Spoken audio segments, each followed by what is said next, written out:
గురుగారు, మరి ఆగమాలు అంటే ఏమిటి? పాంచరాత్ర ఆగమం వైశిష్ట్యం ఏంటి? ఆలయములో జరిగేటువంటి విధి విధానాలను, కైంకర్యాలను తెలియజేసేది ఆగమశాస్త్రం. ప్రతిష్ట, నిత్య నైమిత్తిక కామ్య విధి విధానాలన్నింటినీ ఆగమశాస్త్రంలో పొందుపరుస్తారు. శాక్తేయం, శైవం, పాంచరాత్రం, వైఖానసం అంటూ ఒక్కొక్క దేవతారాధనకు ఏర్పాటు చేసిన విధి విధానాన్ని ఒక్కొక్క ఆగమంలో భద్రపరిచారు.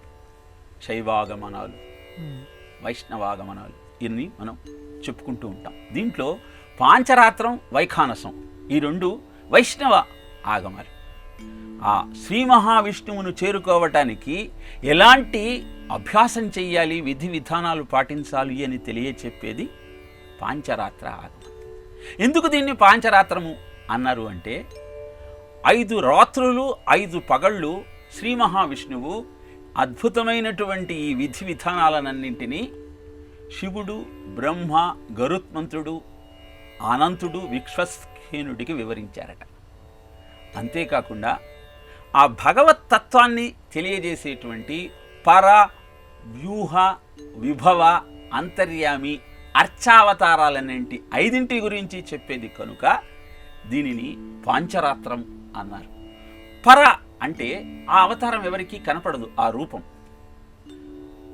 వ్యూహ అంటే వాసుదేవ, సంకర్షణ, ప్రద్యుమ్న, అనురుద్ధ అనేటువంటి 4 వ్యూహలను గురించి తెలియజేసేది వ్యూహ అవతారం.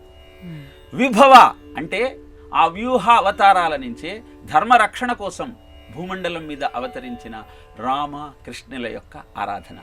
అంతర్యామి అంటే అందరిలో ఉండేటువంటి పరబ్రహ్మతత్వాన్ని తెలుసుకోవటం. అర్చావతారం అంటే ఆ స్వామి స్వయంభువుగాను, మానవ దేవ ప్రతిష్ఠ ద్వారాను మనను కరుణించటానికి ఎత్తిన రూపం.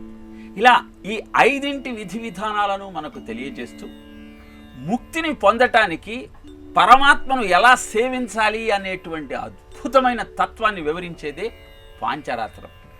నారదుడు రుక్మిణీదేవికి రుక్మిణి ఏ విధంగా కృష్ణ ఆరాధన చేస్తే ఆయన ప్రసన్నతవుతాడో వివరించాడట.